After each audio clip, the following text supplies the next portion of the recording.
안녕하세요. 삼성증권 헬스케어 애널리스트 서은입니다. 오늘은 2025년 헬스케어 섹터에 대한 전망 말씀드리도록 하겠습니다. 오늘 발표드릴 내용은 크게 이제 세 가지로 구분할 수 있을 것 같은데요. 첫 번째로는 미국 헬스케어 관련된 정책 불확실성, 그리고 두 번째로는 국내 커버리지 기업에 대한 실적 전망 및 토픽, 그리고 마지막으로는 이제 2025년도에 주목해야 될 바이오텍 기업에 대해서 말씀드리도록 하겠습니다. 미국 헬스케어 관련 정책 불확실성에 대해서 말씀드리도록 하겠습니다. 아시다시피 지난 11월 달에 트럼프는 로버트 케네디 주니어를 보건복지부 장관으로 지명을 했습니다. 이분은 백신과 비만 치료제 GLP-1 처방에 대해서 부정적으로 코멘트를 했는데요. 백신에 대해 가지고는 허가 취소를 신청을 할 수가 있고, 또는 백신 관련돼서 임상에 대해서도 마찬가지로 엄격하게 요구를 할 수가 있습니다. 또한 이제 비만 치료제 GLP-1의 경우에는 가격에 대해서 상한제를 제시할 수가 있고, 또는 이 GLP-1과 관련돼서 광고를 금지할 수도 있다라고 보고 있습니다. 지난 2, 3년 동안 헬스케어 업종의 주가를 이끌어왔던 일라이릴리, 노보노디스크의 GLP-1 판매에 대해서 매출 전망이 낮아질 수 있는 이벤트이기 때문에 실제로 어떤 이제 정책이 펼쳐질지에 대해서 저희가 내년도에 좀 관심 있게 봐야 될 것 같습니다. 노벨 수상자 77명이 이 로버트 케네디 주니어의 지명에 대해서 반대 서한을 제출을 했고요. 또한 이제 미국에서의 여론조사에 따르면은 성인 30%만이 케네디의 이제 보건 정책에 대해서 신뢰한다라고 언급을 한 만큼 실제로 임명이 될지에 대해서도 좀 살펴볼 필요가 있을 것 같습니다. 두 번째로 저희가 주목해야 되는 이슈는 미국의 의약품 관세 정책인데요. 트럼프는 아젠다 47에서 필수 의약품에 대한 생산을 미국에서 이루어질 수 있도록 유도하겠다라고 밝힌 바가 있습니다. 미국에서 생산을 유도하기 위해서는 해외에서 수입하는 의약품에 대해서 관세를 매기는 방법이 있는데요. 이 해외에서 수입하는 의약품에 대해서 관세가 매겨질 경우에 실제 이 의약품에 대한 소비자가 결국은 이 원가에 대한 부담을 질 수밖에 없습니다. 일반적인 소비재 제품이랑은 다르게 의약품은 최종 소비자가 정부라고 보면 될 것 같고요. 이 의약품에 대한 가격이 높아지면은 정부의 의료 재정에 대한 부담도 커질 수밖에 없다라고 보면 될 것 같습니다. 따라서 의약품에 대해서는 면제가 될 가능성이 저는 높다라고 생각을 하고 있고요. 한국 기업 역시도 수출하는 의약품에 대해서는 마찬가지로 관세가 매겨질 가능성은 없다라고 보고 있는 만큼 이와 관련된 영향은 제한적이다라고 판단을 하고 있습니다. 국내에서는 어떤 기업이 지금 미국형으로 수출을 하고 있는지 이 장표에서 확인할 수가 있는데요. 삼성바이오로직스, 셀트리온은 항체의약품에 관해서 원료, 완제를 생산하고 있습니다. 그리고 이 항체의약품은 만성질환 치료제인 만큼 필수 의약품에 속하지 않습니다. 그렇기 때문에 의약품과 관련돼서 관세가 매겨질 가능성은 없다라고 보시면 될 것 같고요. 그리고 내년도에 굉장히 중요한 기업인 녹십자, SK바이오팜 역시도 현재 이제 미국에서 판매하고 있는 제품들이 각각 면역글로불린 그리고 뇌전증 치료제인 만큼 필수 의약품에 속하지 않기 때문에 내년도에 관세 가능성 없다라고 보시면 될 것 같습니다. 다음으로는 국내 커버리지 기업 실적 전망 및 토픽에 대해서 말씀드리도록 하겠습니다. 2025년도에는 국내 커버리지 기업들의 매출, 영업이익 모두 긍정적인데요. 2024년도보다 2025년도가 훨씬 더 성장성이 좋을 것으로 보고 있습니다. 그 이유는 뭐냐라고 했었을 때 커버리지 기업의 주요한 이제 업체들이 2024년부터 미국, 유럽 시장에서 주요한 신약에 대해서 판매를 시작을 했습니다. 그래서 내년부터는 이 해당되는 신약의 처방이 늘어나고 이로 인해서 매출 성장으로 이어질 거고요. 매출이 성장하면서 영업단에서의 레버리지 효과가 두드러질 것으로 보고 있습니다. 그렇기 때문에 2014년도에 커버리지 기업의 영업이익 성장이 20%에 그쳤다면 2015년도에는 영업이익에 대한 성장이 70%까지도 전망이 되고 있습니다. 업종 전반적으로 실적이 좋아지는 구간이라고 판단을 하고 있으며 그에 따라서 최근 들어서 주가가 오르긴 했지만 밸류에이션은 추가적으로 리레이팅 될 수 있다라고 판단을 하고 있습니다. 섹터별로 어떤 기업을 봐야 되냐라고 했었을 때 먼저 CMO 말씀드리도록 하겠습니다. CMO는 현재 미국 생물보안법 이슈가 가장 중요한데요. 이 생물보안법과 관련해가지고는 현재 통과가 조금 지연되고 있습니다. 하지만 내년도 트럼프 정부에서는 이 트럼프의 대중 관련해서 정책을 고려를 했었을 때 이 미국 생물보안법에 대한 통과 가능성을 높게 보고 있는 만큼 이제 국내 주요 CMO, CDMO 기업도 마찬가지로 수혜를 받을 것으로 보고 있습니다. 다음으로는 바이오시밀러 말씀드리도록 하겠습니다.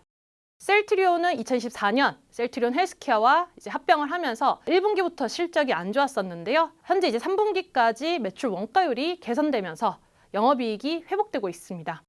내년도에는 기존 바이오시밀러 제품의 판매로 인해 가지고 영업이익은 1.7조 원에 기록할 것으로 보고 있고, 여기에 더해져서 추가적인 기업에 대한 가치 상승은 미국 내에서 올해 이제 3월 달에 판매를 시작한 진펜트라가 잘 팔리는 것이 중요할 것으로 보고 있습니다. 그래서 현재 이제 진펜트라에 대한 처방이 그렇게 시장 기대치보다는 못 미치는 상황인데요.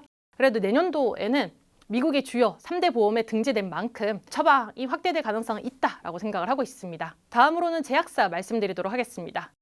제약사는 미국 시장에 발매한 신약에 대한 매출 확대로 실적이 좋아질 것으로 보고 있고요. 지난 이제 2019년부터 엑스코프리라고 하는 신약을 미국에서 판매한 SK바이오팜은 올해 대비 내년도에 이 엑스코프리에 대한 처방이 훨씬 더 가파르게 이제 늘어날 것으로 보고 있고, 이로 인해서 레버리지, 이익 레버리지가 나타날 것으로 판단하고 있습니다. 녹십자는 7월 달부터 미국에서 면역 글로불린 알리글로를 판매를 시작을 했는데요. 이제 올해 매출 600억 원 이상, 내년도 같은 경우에는 1,500억 원 이상 매출을 기대를 하고 있습니다. 영업이익률도 20% 이상 도달할 것으로 보고 있기 때문에 녹십자의 실적 개선도 내년도에 두드러질 것으로 판단을 하고 있습니다. 올해 바이오 기업들의 약진이 있었는데요. 특히 이제 알테오젠 같은 이제 기업들이 주목을 받았습니다. 그럼 내년도는 어떤 기업이 주목을 받을 것이냐라고 했었을 때 컨셉은 동일하다라고 보시면 될 것 같아요. 좋은 임상 결과를 발표를 하고 또 기술 이전에 대해 가지고 모멘텀이 있을 회사가 마찬가지로 2025년도에도 주목을 받을 겁니다. 그런 이제 기준으로 봤었을 때 이제 가장 선호하는 바이오 기업은 D&D 파마텍, 지아이노베이션이라고 보면 될 것 같습니다. 먼저 녹십자 간단히 말씀드리도록 하겠습니다. 7월 달부터 면역글로 불린 알리글로에 대해서 판매를 시작을 했고요. 미국으로 이제 수출하는 데이터 보시면은 7월 달부터 꾸준히 이제 올라가는 것을 확인을 할 수가 있습니다.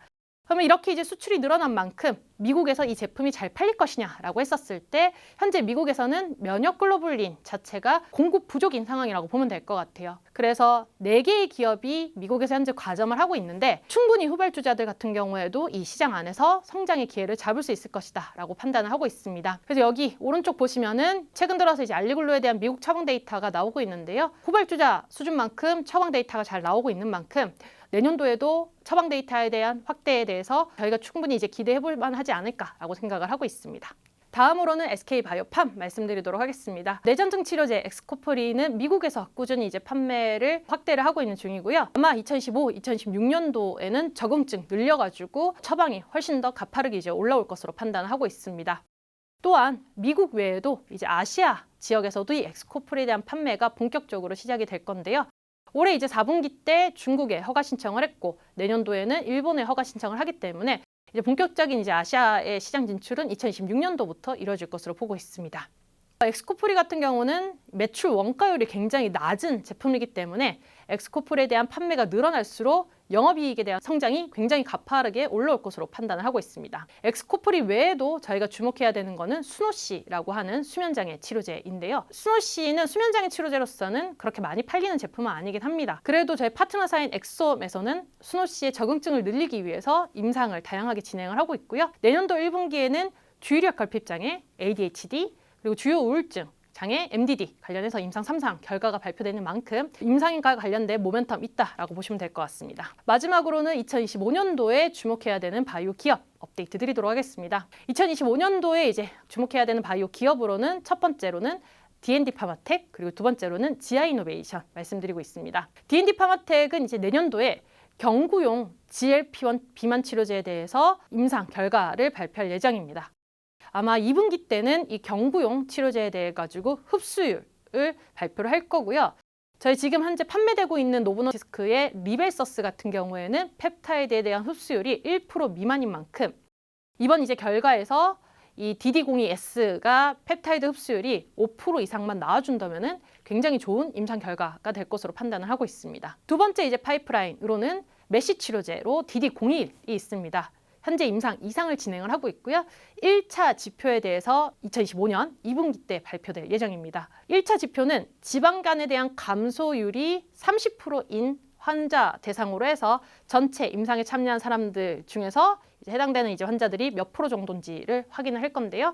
대략적으로 70% 이상 정도 나온다면은 충분히 경쟁력이 있다라고 판단할 수 있을 것 같습니다. 두 번째로는 이제 지아이노베이션입니다.